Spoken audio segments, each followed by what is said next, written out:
Well, 4.3% unemployment seems like a joke when you compare it against the U6, which includes those who have given up looking for work.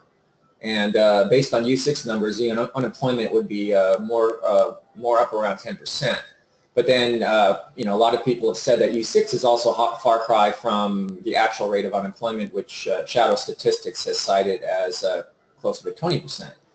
But rather than argue about what unemployment numbers are correct or not, we do know that both GDP and the CRB index are showing signs of weakness, and that does seem to be reflective of less demand.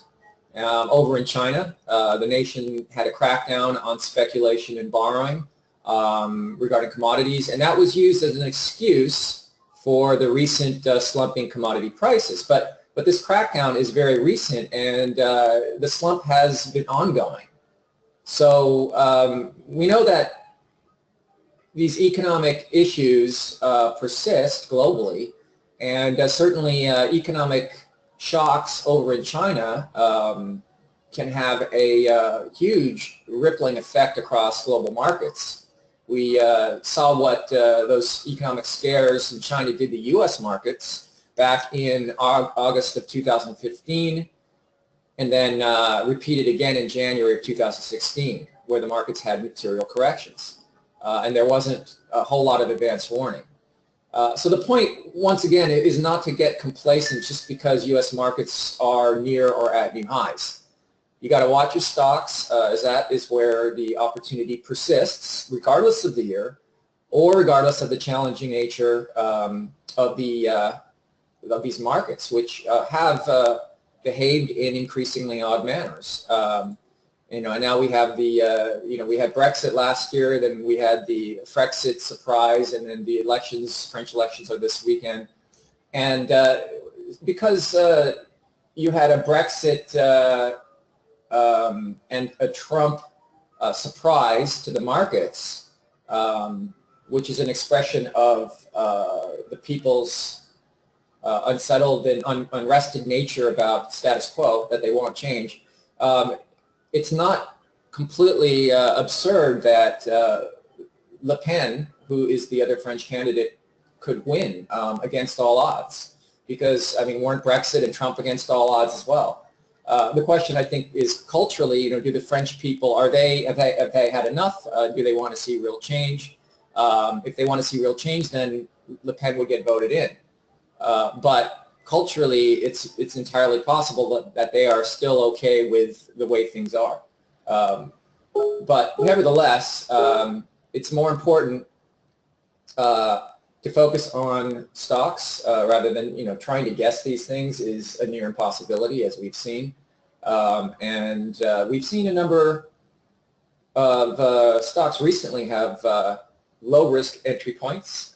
We have BZUN, which prior to its 15% move earlier this week, it had a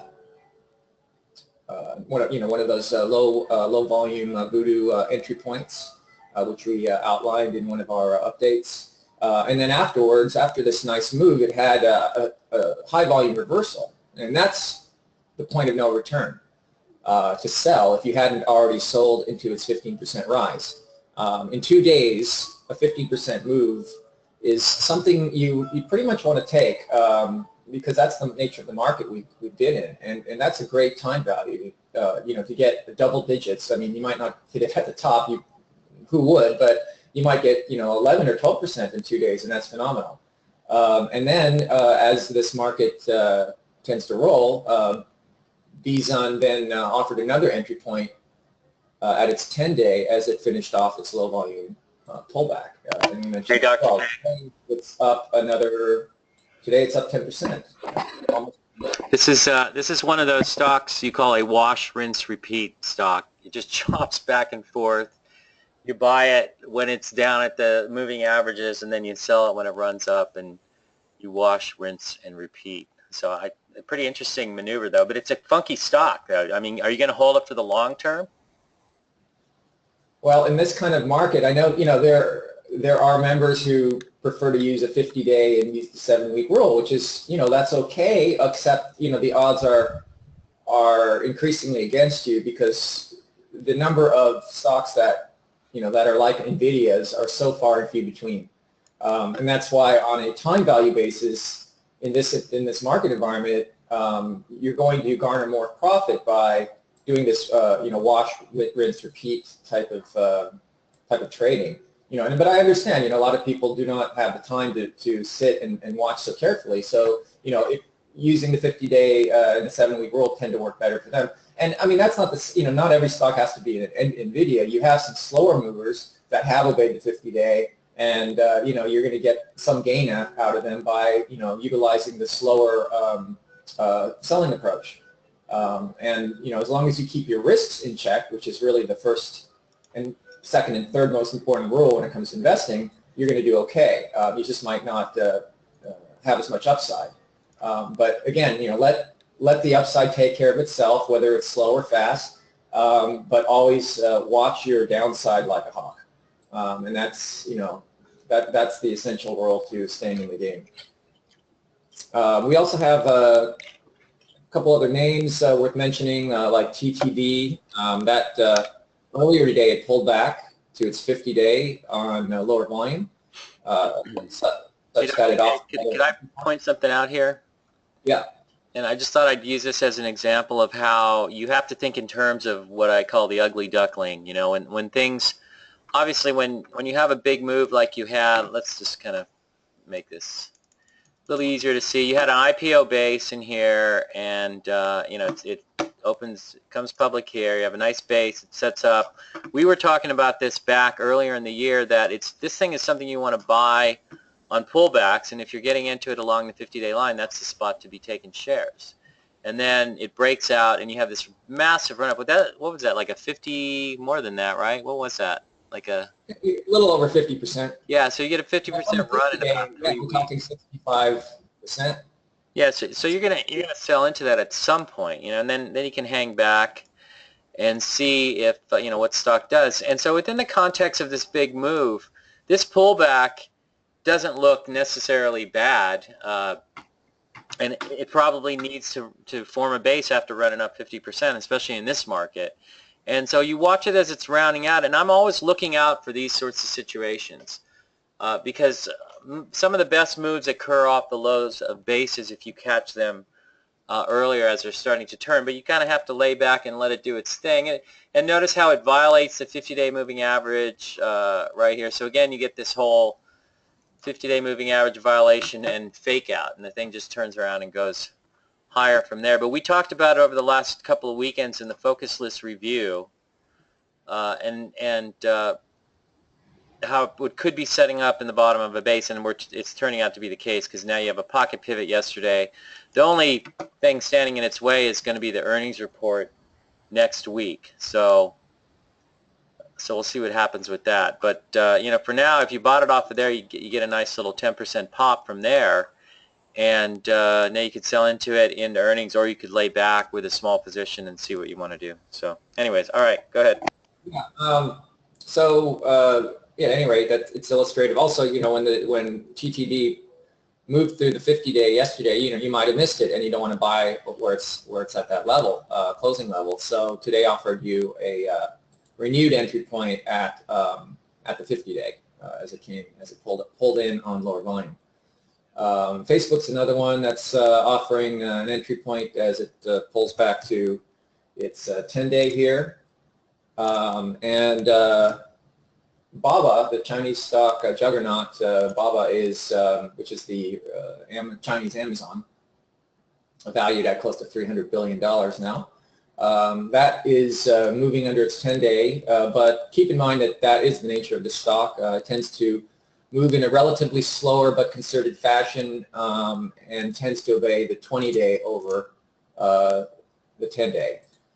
And finally, I wanted to mention Square. We were talking about that earlier today, but it had a viable gap up yesterday after reporting strong earnings, and now it's having a low volume pullback. So it's in a good entry point because your risk is quite low at Yeah, the this current is level. pretty normal. Look, this actually looks very viable right here. Whoops. Let's see. I'm going to take a look. What's the volume rate right now, Dr. K? 47%, which Well, is relative to what it did yesterday. It's I would still consider this a lower volume pullback in yeah. context with yesterday's volume. Yeah, definitely.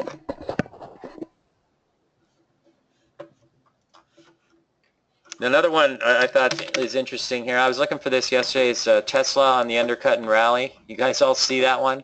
This is like the classic setup in this market. A company comes out with earnings. I mean, Netflix did the same exact thing, which I thought was typical of this market. But I mean, you guys can see it, right? I mean, it's kind of in your face. It undercuts both of these lows, this low and this low yesterday.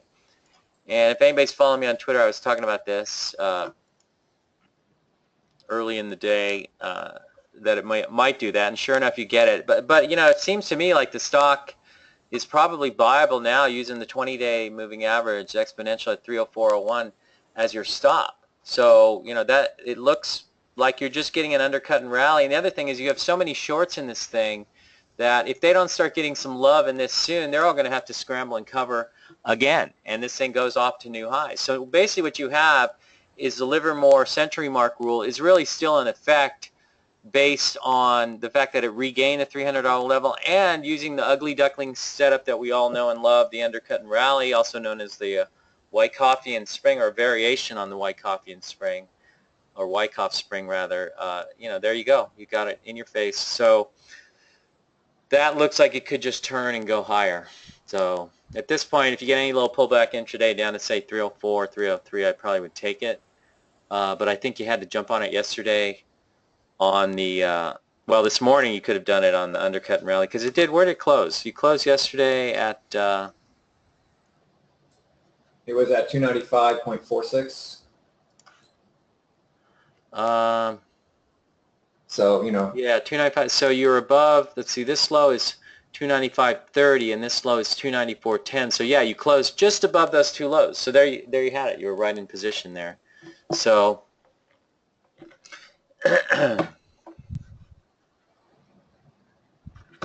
somebody's asking about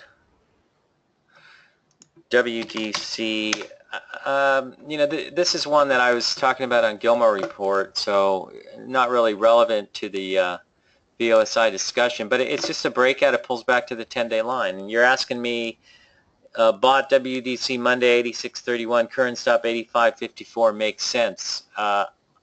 I guess, you know, how much do you want to lose if you're wrong? I think that's what it boils down to. So, but yeah, I'll show you another trade that was that worked too. Is Cabium, because here's the ugly duckling Louis setup. Okay, you get the breakout here on huge volume after earnings, and then the next day it just flows apart. I mean, that's a huge breakdown, and so it's sitting along in the lows here, and it undercuts the low of the earnings day, which would be here. So it does that here. And for those of you who put a 65-day exponential moving average on your charts, which I do, it was actually sitting right on the 65-day exponential.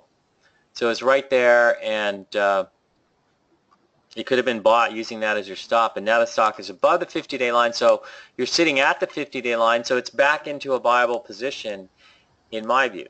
So, you know, I think that's how you can play it that way if you want. Anyways, somebody saying, if you have time today and are so inclined, would you walk through your analysis of IRBT so I can better learn? Well, it's just a viable gap up, you know. This is another one from Gilmore Report. So I don't know, I kind of would appreciate it if you have questions about things talked about in the Gilmore Report, email them there.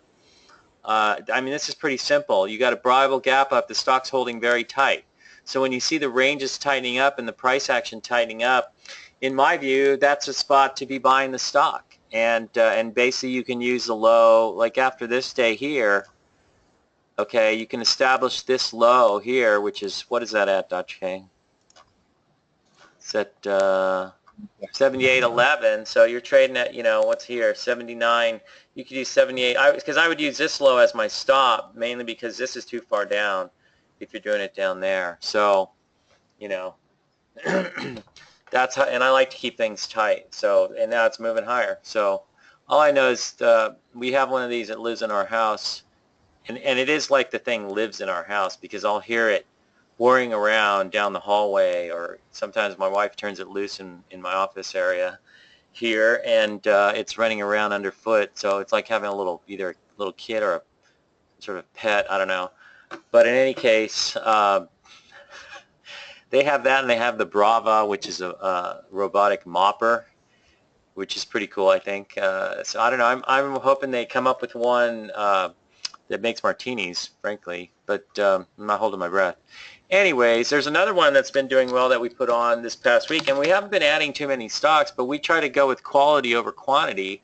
And, you know, ServiceNow is a nice breakout. Let's take a look. Whoop, I'm looking for the weekly chart here. Here we go. You can see that you're coming out of this big pattern, so it looks like it could be a pod, but the other one thing to keep in mind is when you're looking at pods, you sort of have to keep an even-handed view of the pattern, because the whole essence of a pod or a punch bowl of death formation is when it fails, you know, that is shortable because you haven't spent a lot of time coming up. But once you chop around, it spent some time working out weak hands in here.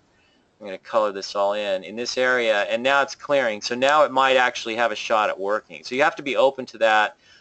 And of course the Bible gap up sets that up, and the volume dries up along the say 94 level here. You can see the volume drying up, and it sets up very nicely. And then yesterday it could have been bought right around 94 and change, and you're getting another 5% or so out of it. So that looks good to me. Well, it did actually sitting along the 94 level, and we've been talking about it in the focus list reviews. Like, we got a guy canceled the other day in his email. He said not getting value from the website. It's, I don't know what you're doing, but I think there's plenty of value to be had in terms of just the ideas, and as we cull out the lesser ideas, some of which even come back, which is a little bit screwy, like this MKSI. Whoops. You know, look at this turkey. I mean, and again, here it is. And I think you have to look at these patterns when you see them. The undercut and rally is an extremely valid long setup as far as I'm concerned, and it works. And basically what you get is, you know, the stock looks like garbage here, and we took it off because it's a 50-day moving average violation. And in our first book, we talk about that as being a reason to sell a stock. But in this market, in a QE environment, it doesn't hold anymore, and you have to kind of look at things differently. And so what happens, what do you guys see here? I mean, it's pretty easy to see. It undercuts these lows here, and it pulls an undercut and rally. Then it gaps higher here after earnings, I think. No, it gapped before. I think earnings were up here. And you get a Bible gap, and look at this turkey. It's up, you know, 20% maybe from down here. So, and it's coming in now, but I mean, that's a great move, and it just fakes your butt right out, and kind of sad, but true. And I think if you you know, in terms of, it's sad for people who abide by the old rules, you know, and there's tons of them out there. We get emails from guys like, your stocks don't fit Can Slim. It's like, yeah, that's why they go up. So, and you look at, you know, like what they ask, people will ask, well, what are you looking for? What are your parameters? Well, number one, it's none of your business unless I want to tell you. But, you know, we're looking for thematic drivers, and Tesla's the greatest example of a stock with crappy fundamentals, but a great thematic driver that just continues jamming higher. And you got to love it, and it's probably going to turn and go to 350 now, probably. Wouldn't surprise me. Here's okay, we were talking about this, and this one is actually pretty funny because this morning on AO, I'm looking at this as a short right off the opening, and sure enough, the thing right here reverses, and it breaks down, you know, 3 points. So once I see the MACD stretch, I'm going to cover that, and it turns back to the upside.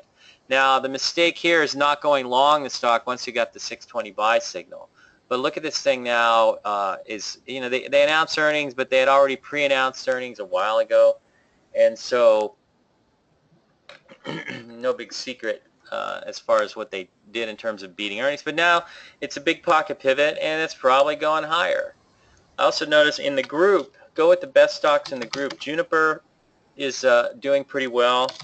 Sienna might be, so in other words, you got this whole group now that has been beaten to death, okay? And some of these stocks reporting earnings maybe not as hot as you might want them to be, like Light, I think, was kind of missed or something, but it gapped up yesterday. That's a viable gap up, I think, a bottom fishing viable gap up. You're using a low here at 46.20 as your stop, but now that it's above the 50-day line, and I'm guessing, are we on track to post a pocket pivot here today off the 50-day line, Dr. K? Possibly? Maybe? Perhaps? Wait a minute. 1 second. I would say it's a close call because we're already 3 hours into the day, so I don't think it's going to. Okay, but in any case, you have a bottom fishing viable gap up here, and I would say if you're using you can use a 50-day line as your stop. That's 47.35, and see if it holds up. If it does, it could cruise right back up to the highs, and that one surprised me because it's done that before. Here's your ugly duckling setup. It actually bounces. I think it hit the 10-week line on the weekly chart here. We can check that real quick. What happened to the weekly chart? It's over here. Yeah, you can see here on this first pullback back here, I'm going to make this bigger.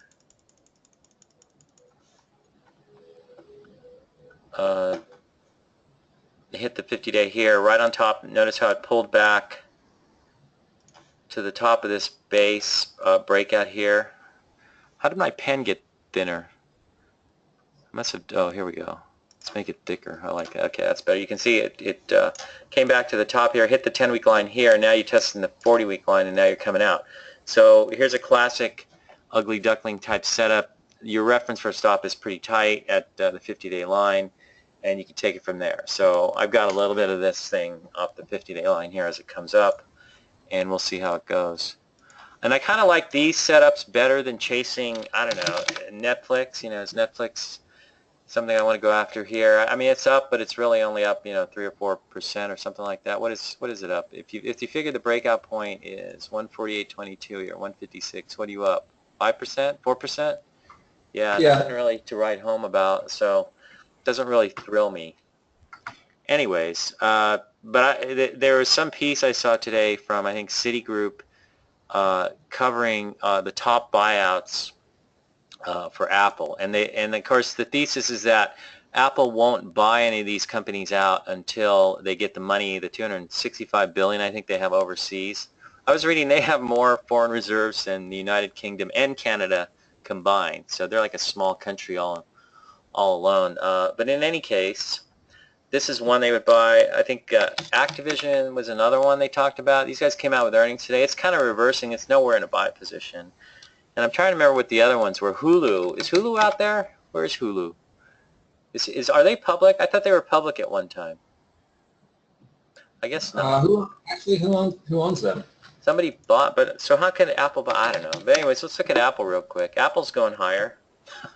Little pullback to the 10-day. And Facebook, same thing. And I'll bet you Facebook is going higher too. So you like Facebook, you got the 10-day line as your stop, you pulled back barely. I mean, if you think about this within the context of this prior move, that's pretty standard, and you find support off of the 10-week line here, and so it pinged, and we pointed this out yesterday in our focus list notes that we sent out in the morning. I hope you guys find that helpful. I know I do. I mean, for me to go through those names in the morning and look at what might be going on there is actually very useful. And you can just focus on that small list of names, just get to be really good friends with them, and you start to understand how they act in real time, and you have a good feel for them. A lot of people want to screen for everything and they want to follow everything. I don't really try to do that. I probably stick to a list of 10 to 15 stocks that I'm covering all the time. So I did want to point out, because this is one I've been trading short and long, and recently, I pointed this out last week. I actually shorted it intraday, if you guys remember, and I made money. So you cover down there. Of course, the next day it goes down a little bit further, and they'll always do that. If I had held the position over the weekend, it would have gapped up on me on Monday. So that's just Gil's rule of short selling, Murphy's a corollary to Murphy's law. But in any case, Stock has turned around and gone higher. I got to think that they're just squeezing the hell out of shorts. And our thesis that this is an unsustainable business model is probably full of garbage. We're probably dead wrong, but I don't really care about that because I'm not really, I don't develop rigid opinions about stuff. Like I'll hear someone say, like somebody on my Twitter page yesterday saying they're still bullish on financials, and I'm thinking, well, that's nice. That doesn't. What does that tell you about the price of tea in China or where J.P. Morgan is going? J.P. Morgan looks like a short to me. So I don't, if you're bullish on them, I don't know what that means because I don't see any evidence for being bullish. Okay. So, but people like to do that. I'm bullish on this. I'm bearish on that. I have a view at a given point in time, and if the price volume evidence proves to me otherwise, I just flip and go with it. That's the one thing I like about this new, I switched from Schwab to Thinkorswim, and Thinkorswim has a reversal button, which you can click up a position and you click on the reverse button, and all it does is if you're short 10,000 shares, it covers your 10,000 shares and flips you back to 10,000, or flips you over to 10,000 long, which I love. And it comes in very handy when you're wrong. A good example today is First Solar, which I was shorting up here a couple, 3 days ago after earnings. And this morning I'm still short the thing, and it's dropping below 34. But I can feel that you're not getting a lot of selling volume, so I cover and flip long. Now we're pushing into the 200-day line. Wouldn't surprise me if it cleared through it on a bottom fishing pocket pivot. So I've been reading up on the company, and apparently they filed a petition. It was actually filed by a hedge fund that owns some solar companies, one of them called Surviva, which makes components for solar panels, I guess, in the UK, and it was seeking protections against imported solar cells. Now, they're giving it a 60-40 chance that it won't be granted, but if it is, then supposedly it's great for First Solar's business. If not, then I guess the stock tanks. But I'm basically trading it today, and I bought a big position on the flip and then sold into the 200, some of it into the 200 line, about a half of it, and now I'm kind of laying back and seeing where it goes. But it looks okay. So just to give you an idea of some other stuff I'm messing with today. Parsley Energy. That was a short, it looked like to me. And what you can do here on some of these is, remember, Wyckoff refers to an axis, AXIS. So you can look at a pattern. So you look at this pattern, you can kind of see an axis here along this 32 level. So when you see that in the morning and you're getting a MACD stretch, and I didn't hit this right off the top, but I'm making some money on it right now. Okay, that's not the 620. Here's the 620 chart. But you can see this right off the bat, and it's just a short right at the open, boom. And it's right up to that axis line, as I would call it, on the daily chart. And I would read up on, like, what's the book you guys, some of you guys have read it, Trade's About to Happen. I would read up on that one because he talks about the axis line. And it's something that's useful in terms of determining points of support and resistance that are not near a moving average. So you can see the 200 days up here, and the 50 days down here. So it's kind of in the middle of no man's land. But actually, if you use this axis, you can see that can serve as a point of resistance. So, anyways, someone says morning notes very useful just to help refine one's chart eye. Good. I'm glad to hear that. I mean, it helps me just to go through them every day, and I go through all my watch list names and just check them out and make sure everything's cool and looking beautiful, and coming up with things where something might be in a viable position, like Baozun. So I think this is also Baozun, by the way, Dr. K. I don't know what you were calling it, but I just call it by its ticker symbol, BZUN. Bizun, okay, Baozun is. My daughter was giving me a lecture on some of these because she's actually graduating from high school. She's taken 4 years of Mandarin, and on top of that, she's heading off to China in a couple of weeks for 2 weeks. Anyways,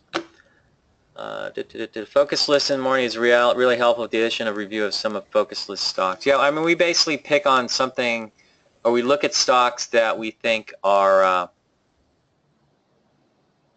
actionable. So that's basically what we're doing. So interesting action in here. I'm noticing 1 second, please.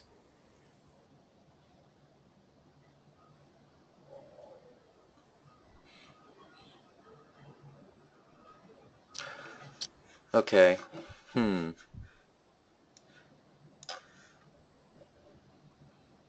Somebody's buying the VIX here. I notice the VIX suddenly moving.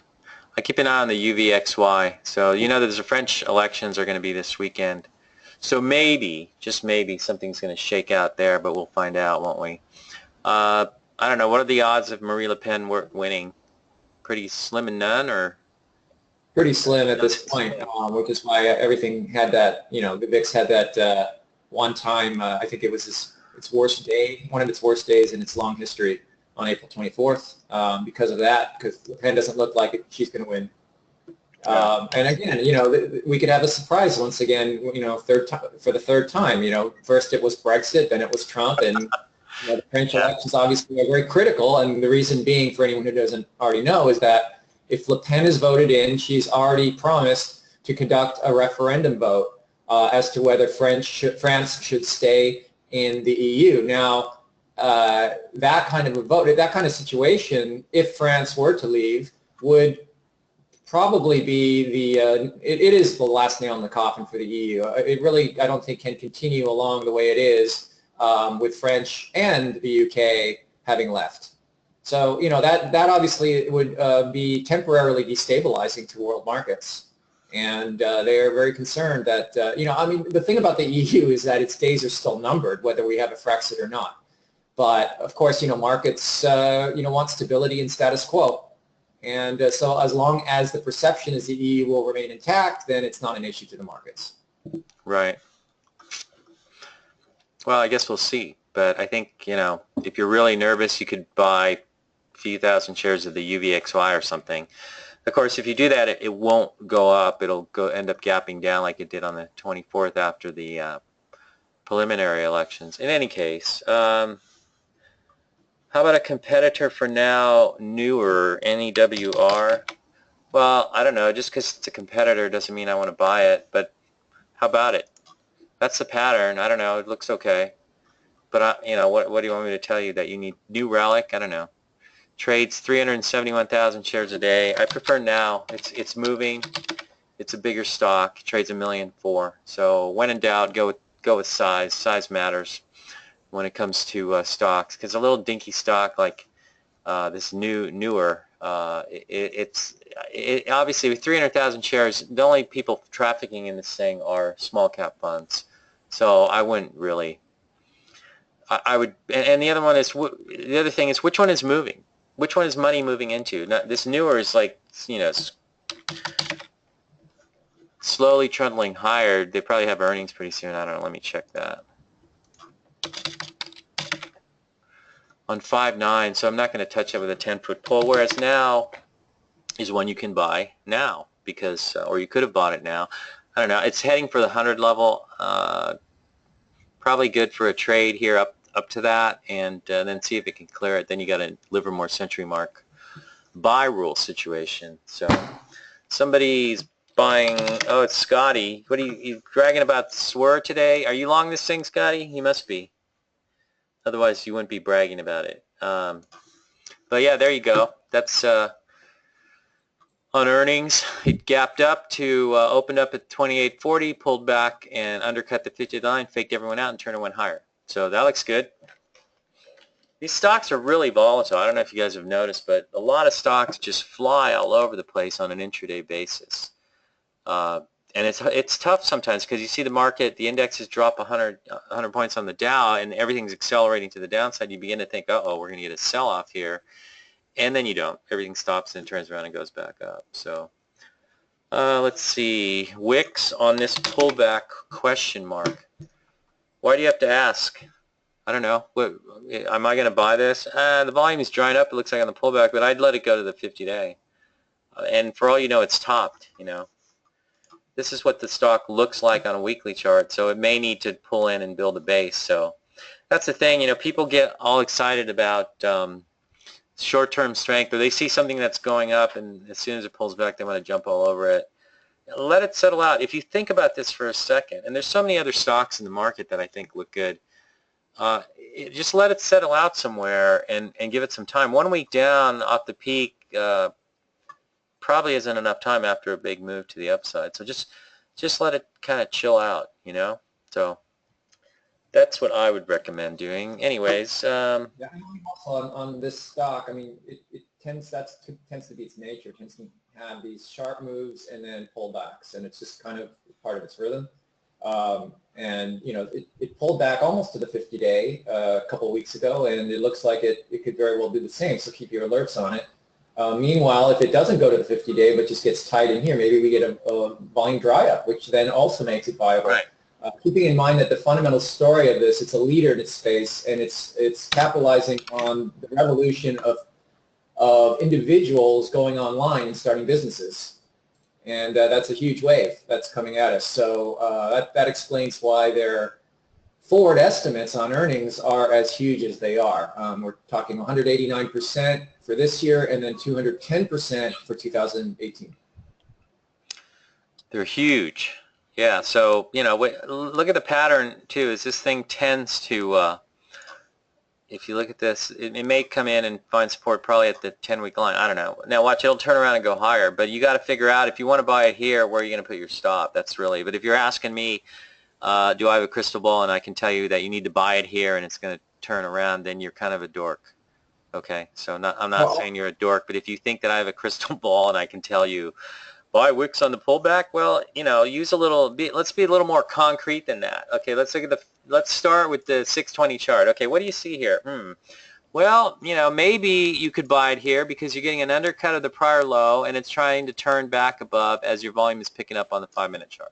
So maybe, okay, you have a concrete reason to be buying the stock here. So in other words, search for concrete reasons, you know, and hopefully you're not asking for my dumb opinion, because as the movement in Grub shows you, what the hell do I know? Not much. I can only act in accordance with what I'm seeing in the price volume action, and when it tells me to go the other way, I go the other way. So, you know, so I can be as much of a dork as anybody else when it comes to my opinions, and so you want to be more concrete. But, you know, it doesn't, I don't know. I want to see it get back above this low, and then I'd use that as my stop. That's how I would handle it if I was hard up to buy this thing, which I'm not. I've got other things that I think look better. I like the square here. I think that looks great. Let's look at this on an intraday basis. Go ahead. We're going to square. Just wanted to mention on the earnings. Well, I always like to see two things, which are rare to see. First of all, it had its first positive earnings quarter after never having positive earnings. So I love that when a stock with a great story does that, where it actually turns to the positive. But the second thing is that you know, keep in mind that stocks often go positive by like a penny or 2 cents, and then you look forward to the forward earnings, and you know the next year is going to be 8 cents, and the next year is going to be 12 cents, which percentage-wise sounds impressive, but it's not all that great. In Wick's case, the earnings, I should have actually cited the numbers rather than the percentages, because 189% doesn't mean much if it's going from, you know, 2 cents up to 5 cents or 6 cents. In this case, it's 31 cents in 2017 and then 96 cents in 2018. So that's a dramatic improvement. And long term, I'd be. That's for Square, right? You're talking about Square? Sorry? No, I'm talking about Wix. You're fixating on that thing. I like Square. Yeah, but I wanted to just mention that it has a very important fundamental criteria. And for those also who want to use the 50-day, you know, if you bought on, say, the earnings day where it had a Bible gap up move on the 15th of February, you would still be in the stock. You know, you don't mind the gyrations. And it might, you know, given its story, it could turn into another one of these stocks that do, you know, very well obey the 50-day for a number of weeks to months. Yeah, I mean, it's already had a big move. So right now, but that's all to say I'm not going to buy it now, especially with earnings in 5 days. So next week, I think on Tuesday or Wednesday. Somebody says, now has amazing fundamentals and former eBay exec running it now. Yeah, I mean, that's another reason to like the stock, I guess. But let's go to Square on the 620. What do we see here? You're basically, I think what you're seeing is the pullback now, and on an intraday basis, you're hanging along the 20 period and the 6 period lines, and I just, you know, these don't have any validity in and of themselves within the context of the chart, they have to be looked at within the context of the chart. So what we noticed is that just because square is above or below either one of these two moving averages, the 6 or the 20 period lines, doesn't really mean anything. What we do notice on the intraday chart, on the 620 chart, is that here's a set of lows here, and so now it's set another set of lows here. So it's kind of stair-stepping its way higher. It looks to me like it wants to go higher.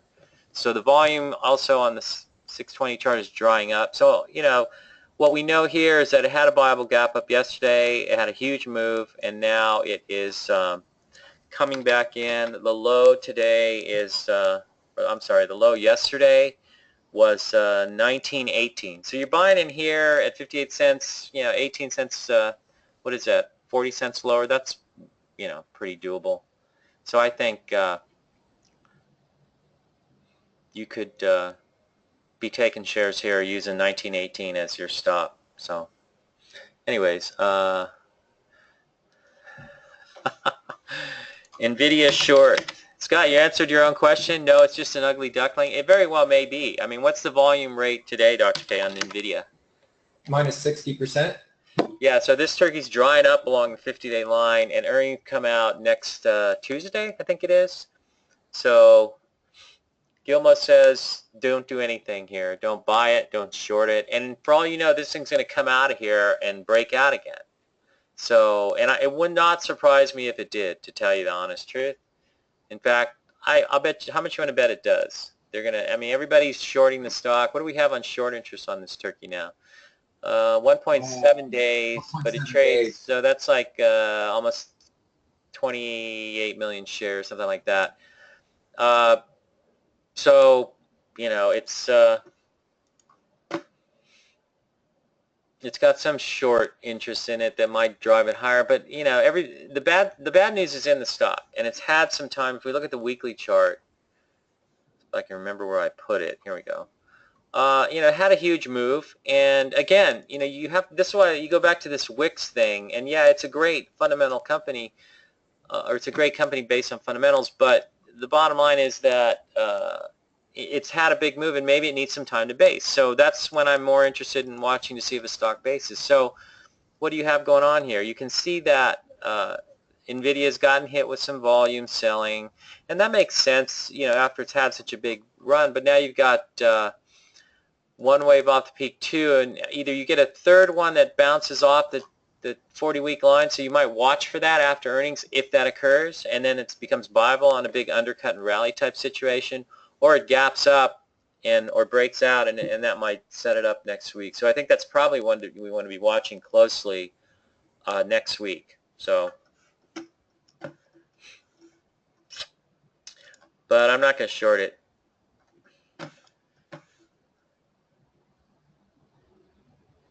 Any other questions? You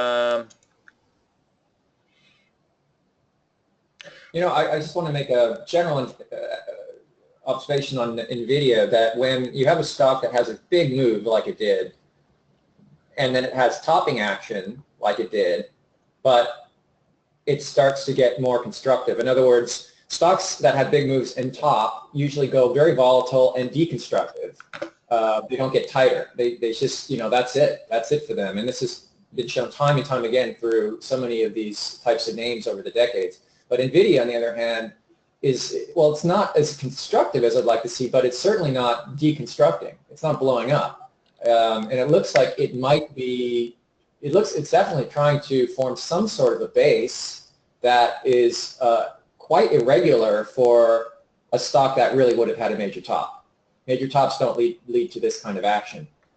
So yeah, it's interesting to see how it plays out, and certainly is on my watch list.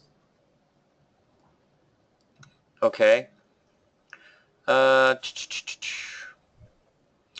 Just reading some stuff on LITE. I don't know if you heard my machine alert me to that, but apparently they are the emerging leader in 3D sensing, the 3D sensing market, whatever the hell that is. But in any case, I don't know, looks okay to me. I'm still long it, so.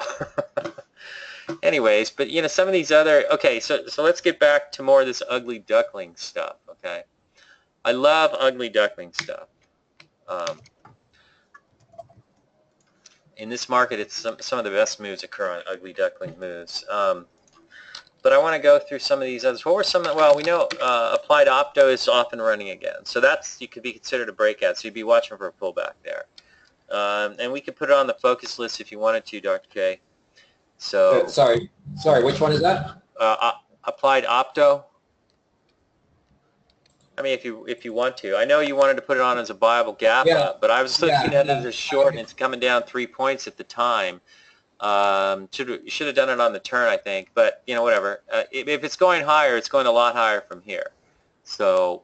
Well, no, I mentioned it at before the open on the gap up on the basis of that. Yeah, but, it was actually short at the open, and it dropped 3 points in a hurry, and then and you can see. I think I pointed this out, but you can see how. A lot of times if I catch something short and I get a sharp break, I'm usually in this market I'm not looking for a sustained downside move. I'm always like half scared that's going to turn on me. So when I see a MACD stretch and it's coming down $3, well, you're going to cover that. Now the mistake here is not picking up once the MACD stretch and cross occurs here, it should have been going long the thing. But I got to admit, this name is so screwy sometimes it just scares me to even be in it. But whether long or short, you're going to have to close your eyes and then get about 3 pairs of extra underwear ready. It's tough. Anyways, where were we?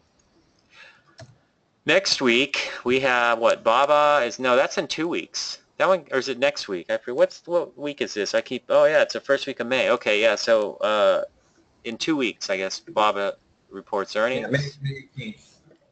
So we got Momo about the same time, and it's hanging tight, so they're not going anywhere.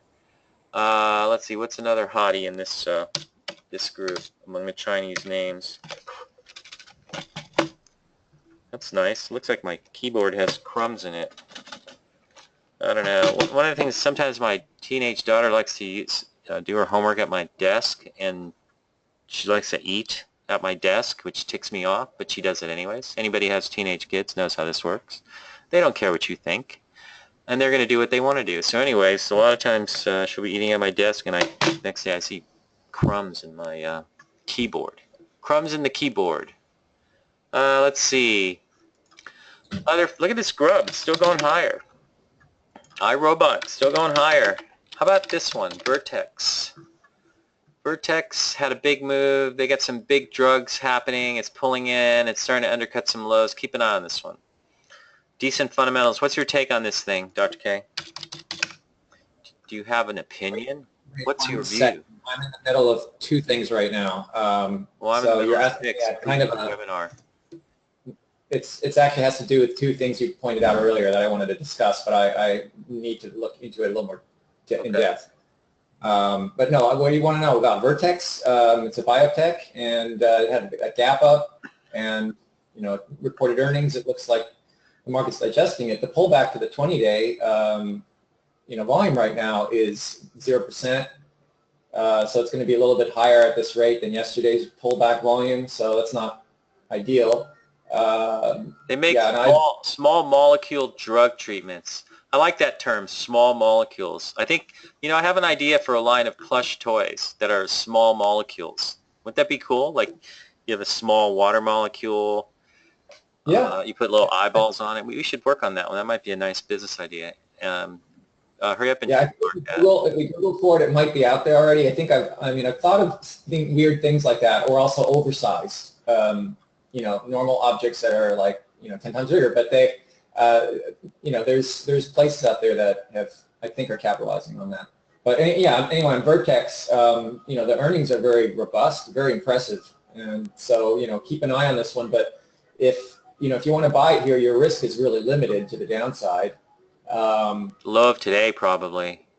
Yeah, that's where I would put it. I don't know. I guess you got to wait on this one and be opportunistic. If it undercut this low, it looks like it's in midair, maybe that would set up. But I would expect it to at least hold the low of the gap up, which probably by the time, if it was going to trend that low, much lower, the 50-day would probably be higher than it at the time. So, anyways.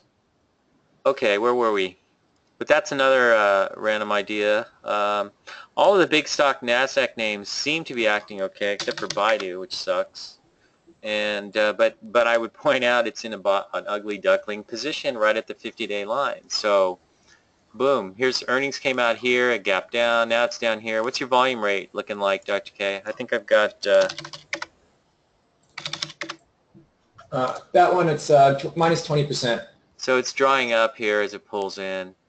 Uh, By the way, yeah, might one turn thing I higher. want to mention about light, the reason it fundamentally it's quite strong, and what we talked about the technicals to this stock. But what I like about Momentum Holdings is that they got a good deal with Apple for putting its 3D sensing modules into the Apple iPhone 8. And it's used for AR applications, augmented reality, and AR is coming at us as a huge wave as well. Well, we all know about. I got to buy more of this thing. Pokemon was obviously a first attempt, and I would say, despite all of its shortcomings, it was an outrageous success. I tried it myself just to understand the psychological additivity of such a game, and there are obviously other game developers that are creating multi-billion-dollar platforms to utilize AR going forward. So they're going to take that Pokemon and turn it inside out. And so this sort of sensing module that Lumentum is doing with Apple's, that's going to be huge. And this is one of those, what I call exponentially growing technologies. Don't stand in its way. It's going to come at us fast and furious. So then we want to be long the stock here, obviously, on this move. On a fundamental basis, I love it. A lot of fishing, Bible gap up. It's an ugly duckling setup. Holding the 50-day, you use that as your stop. I'm all over this. So, okay, everybody buy a bunch, and then we'll go out on Twitter and talk about it. So I notice there are people who do that. I try not. I think it's kind of cheesy because pumping your stocks on Twitter, so you should always disclose if you own something. But the SEC is so busy right now dealing with all sorts of garbage. Curious, what has been your experience in buying stocks with big run-ups?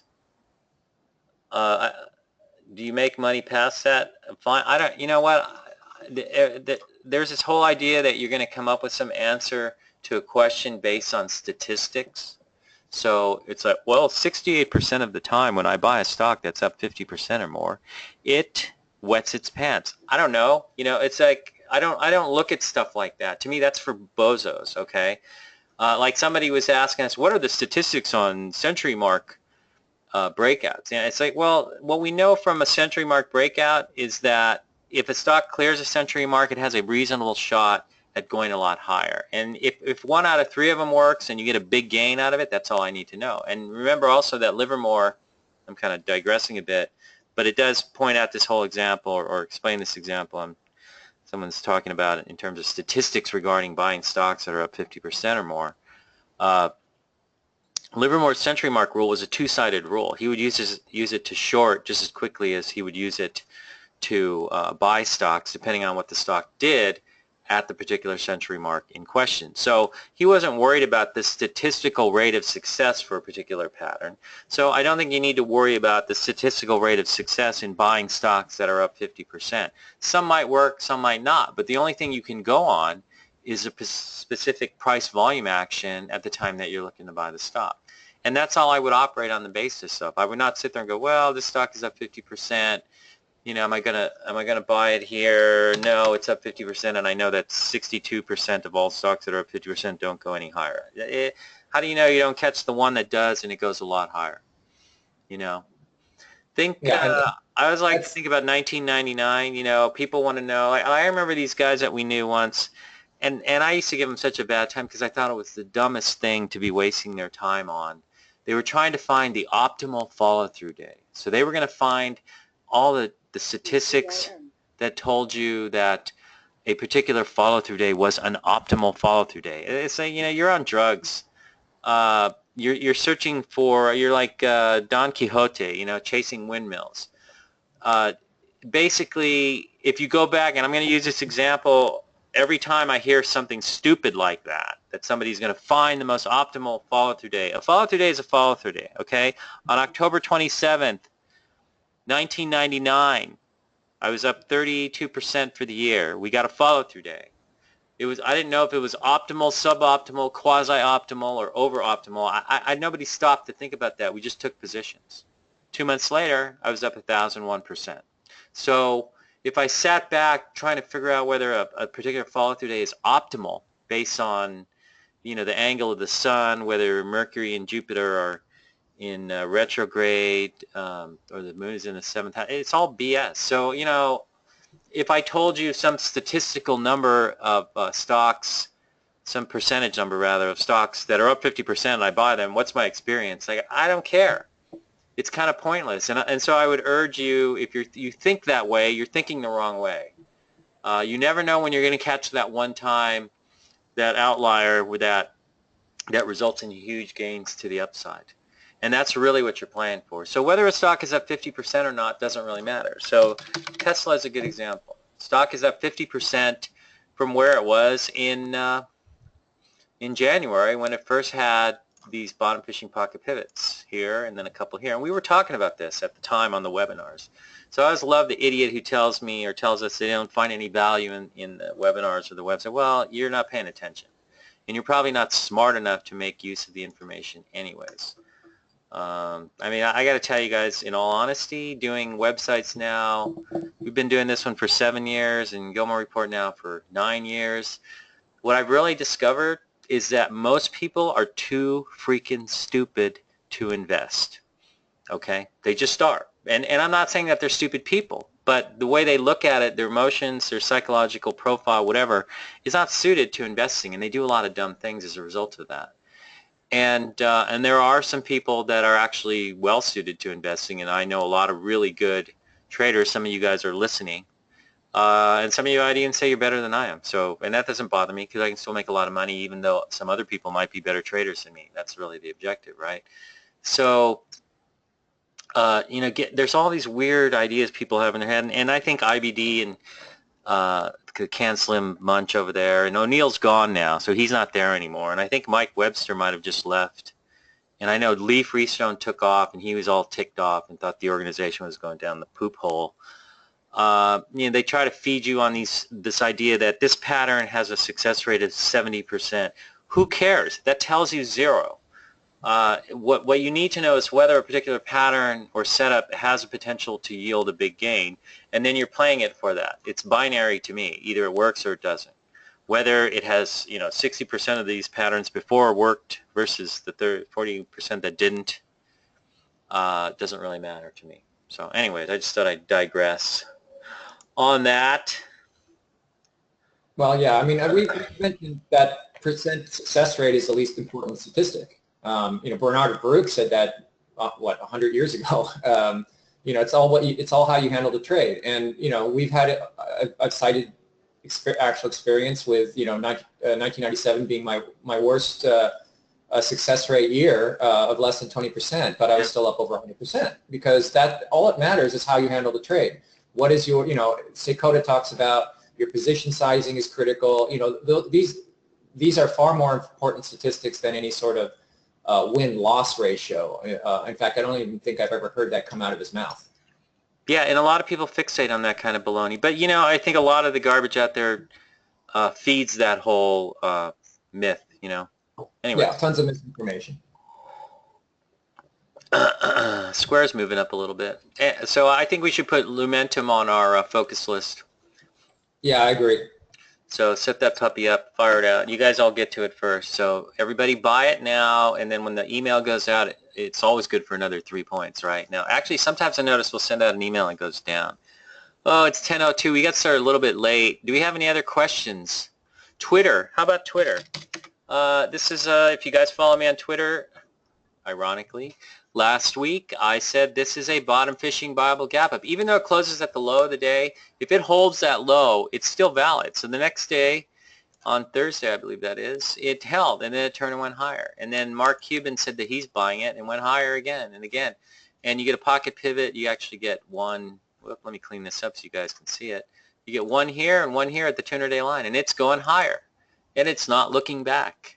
Imagine that. So, maybe Twitter's come to fruition and now it's finally going to become the hot property that a lot of people consider it to be. I mean, it's very useful, I got to admit. But in any case, the stock's moving higher. Okay, so everybody now that they see it moving higher, everybody's, oh, can I buy this here? Do I buy this? Well, you should have bought it down here, dummy. But let's think about this. If this move really means that Twitter is going to 70 again, which I don't really care if it does. If I'm long and it goes to 25, I'll be happy, okay? But here you are, you're right at this high now, okay? So what I'm looking for here is, this is a big move. How many percent is that? 10%? It looks bigger than it is. That's a decent move. So I'm looking to see what the first pullback looks like. Then I may load the boat. But I'd like to see, obviously, I'd like to see the volume drawing up, and I would like to see it kind of drift in. It might even, you know, end up going tight in here. Maybe by that time the 10-day line catches up, the 20-day line catches up. I don't know about the 50-day line. It's going to be a little bit further behind. Maybe the 200-day moves up a little bit. But in any case, what you can see here is that you have a stock acting well, and so now the entry point and the true test will be when it pulls back. So when it pulls back, we'll get an idea of just how real this is. If the volume dries up and there's a lot of shorts in this thing, then you would want to be buying it on a pullback into the 200-day line. And the 200-day line is only about $1 lower. So percentage-wise, that's a fair bit. That's about 6-7%, I think, from here, 7-8. I don't know. So that's what you'd want to watch. You'd want to watch for. So, and the other thing is you got to look at the weekly chart. And man, is this thing ugly! Look at that thing; it's way down there. So, but in any case, I'm interested to see what this looks like when it tests the 200-day line. Now let's segue into Snap. We talked about this yesterday morning, or even the day before, earlier in the week, on the focus list notes that it's coming into the. Wait a sec here.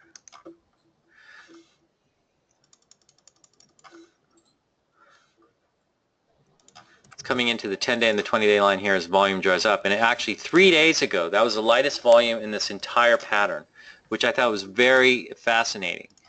And so you get the pocket pivot yesterday, but it stalls.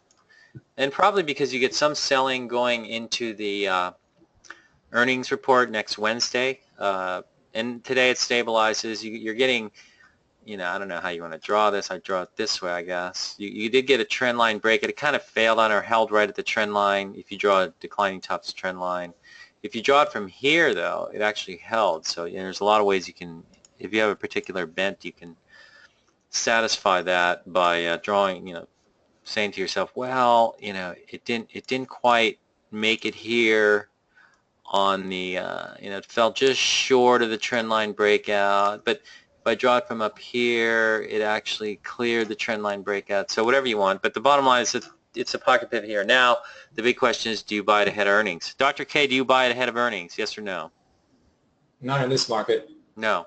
Why do you need to? You got Twitter, you know, buy Lumentum, buy Square.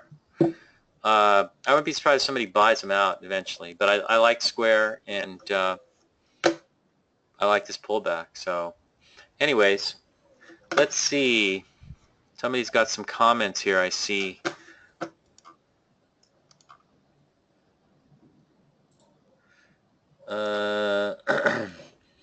Northland downgraded the maker of fiber optic components to market perform after it slashed revenue guidance for fiscal Q4 on weak demand from China.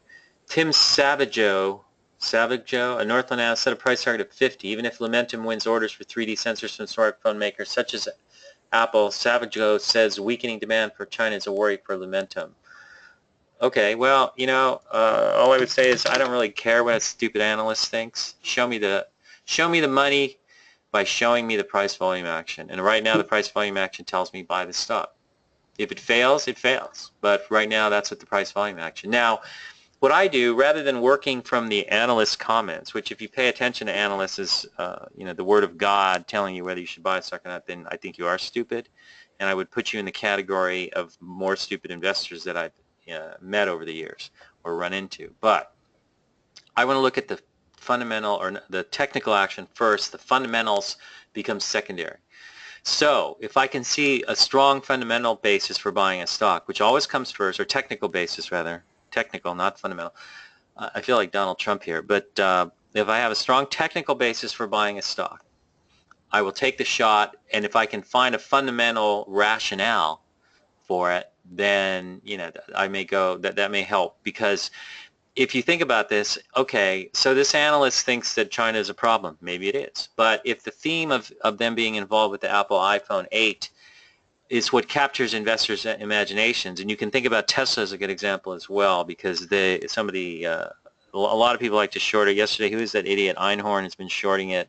Wasn't he the guy that was in, what was that other biotech that blew up? And he was long it until he finally sold it right at the lows. But that stock, Tesla, has captured investors' imaginations, and they focus on the positives rather than getting fixated with the negatives. So number one, technical action is constructive. That gets me interested. Number two, if I can find any kind of daylight in the fundamental story or the thematic story, then that will help to encourage my taking of a position. So anyways. By the way, I wanted to make a correction on what I said earlier about the Apple 8, iPhone 8. I had read one story where it sounded like they've got a win, but now a more recent story is saying that it's still speculative whether Light will. It looks good. That's the analyst view, that Light will win an iPhone 8 contract with their 3D sensors. So it's not bad. So keep that in mind. Okay. That's a big difference between actually having it and attempting for it. So what is the price volume action telling you if they had a weak report and the stock gaps up like this? What does it tell you? Well, it tells you there's demand. It looks good. Obviously the perception is that maybe it's telegraphing that the likelihood of a win is greater than average. Yeah. So I guess we'll see. On a basis, it looks good. So it should still go on our focus list, at least for as one we can track. And it is, as long as your risk is minimal, where you're getting into the stock, that's what's important here. Yeah. So all right, we've gone on long enough. Enough babbling for today. That's all we've got. Hopefully this was helpful. Hopefully you're not one of those stupid investors out there that I've run into so many times. But it makes sense, because not everybody's suited to being a doctor.